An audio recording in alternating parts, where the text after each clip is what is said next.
After binge watching a lot of the Friday the 13th films and the New Line Jason films, I started watching Jason Goes to Hell again.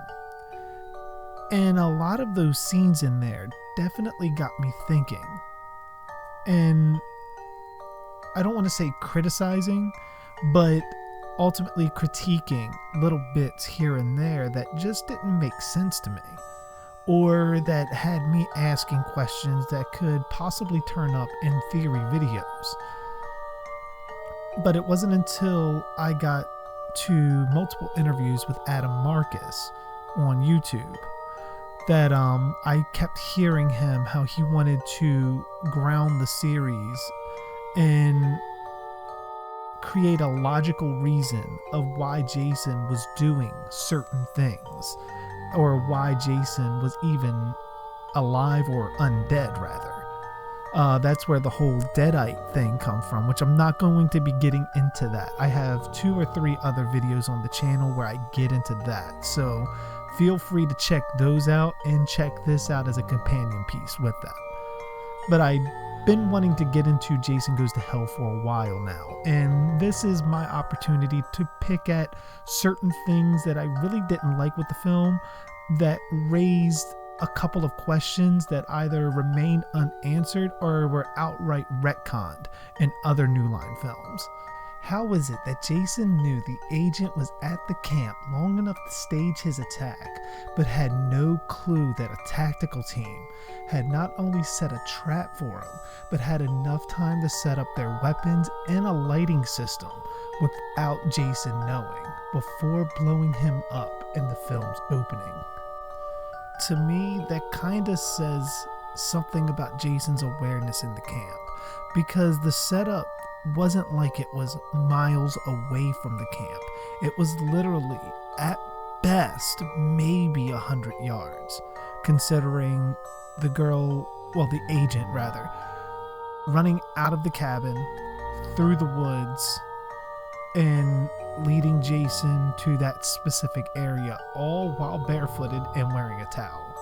I don't see her running through the woods for miles on end without having any scrapes or like any kind of cuts from branches whipping at her going through the woods. It seemed like she didn't run really that far. So that says something about Jason's awareness in that film alone, that he didn't realize that not only did they set up the lighting system, but they also set up the generators for those lighting systems as well. Creighton Duke says in the prison scene, "In a Voorhees was he born, through a Voorhees may he be reborn, and only by the hands of a Voorhees will he die."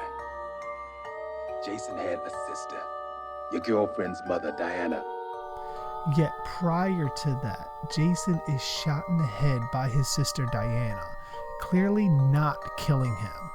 It's not until later that Duke reveals that a special dagger is also needed, potentially sending Jessica and Steve on a suicide mission if they were to pursue Jason, which says a lot about Duke's character himself, because you're sending, as he said in that scene, she's the only person that has the power to kill Jason, but yet you're about to send her on that suicide mission, not telling her anything about the dagger, or even telling Steve, since he's in close proximity to you, about the dagger, or even giving Steve the dagger to give to her, since he would have known that it's likely Steve would have reached Jessica before him.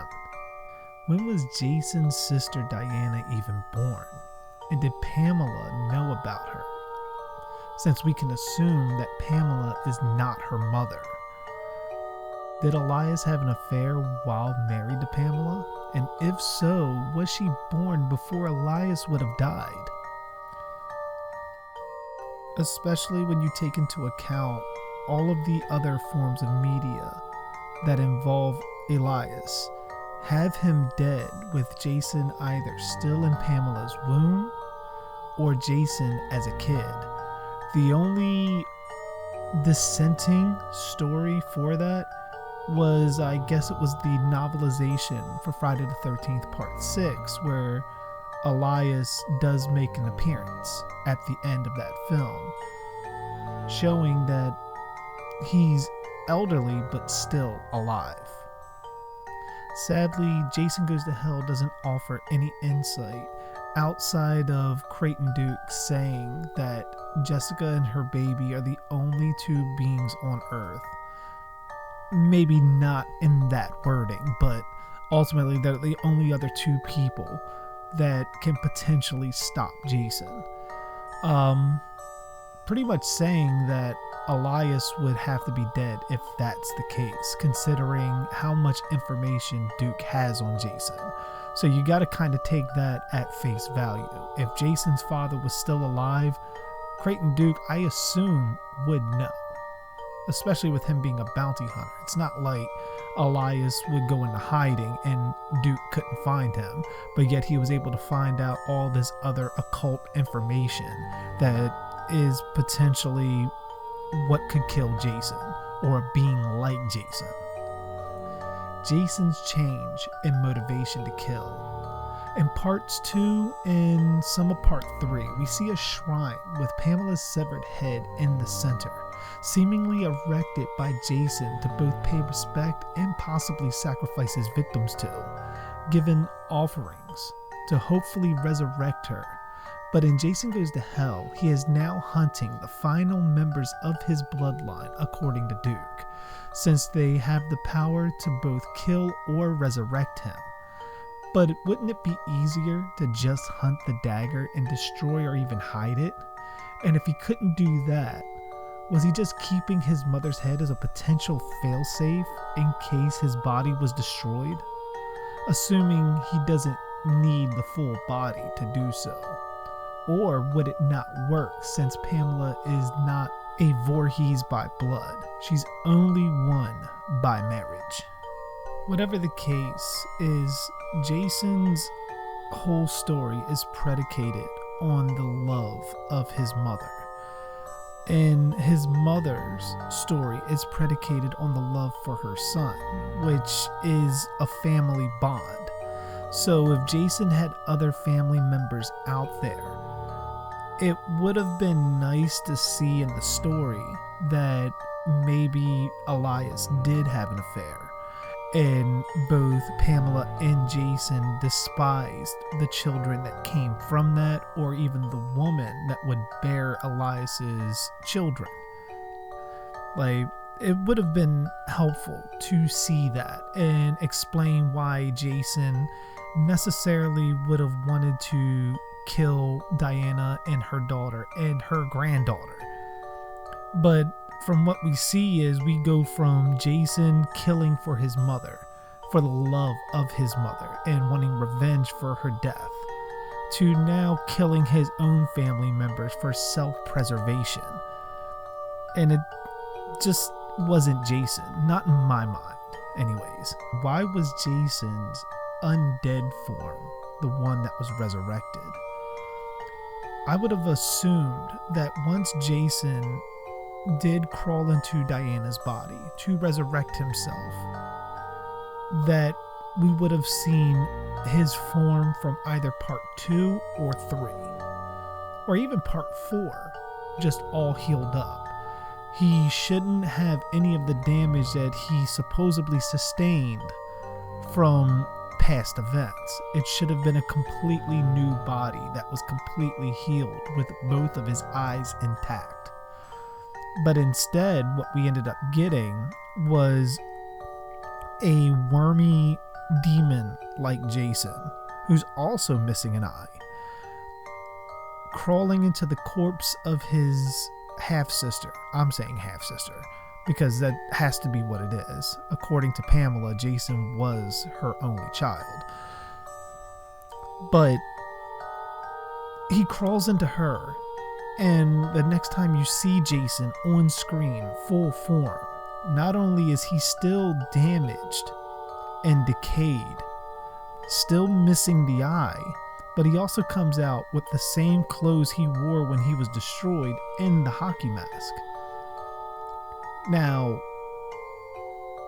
I'm not one for grotesque nudity in film, but to me, it would have made more sense logically that Jason likely would have been reborn.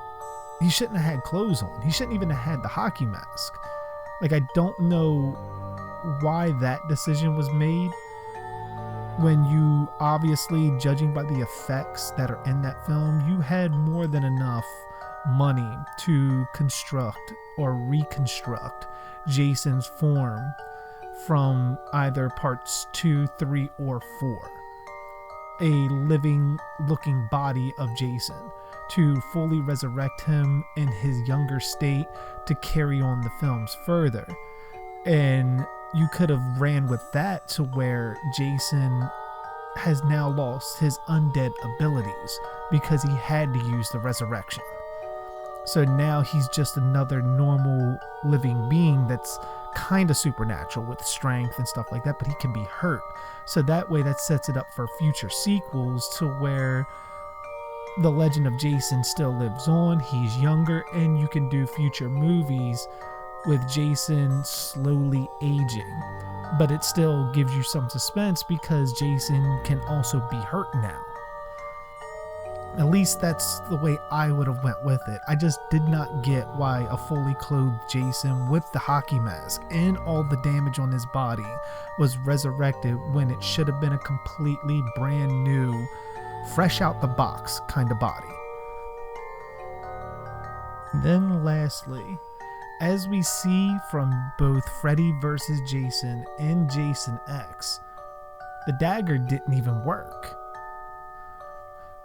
So then it makes Jason Goes to Hell completely obsolete because you use the dagger, you send Jason to hell.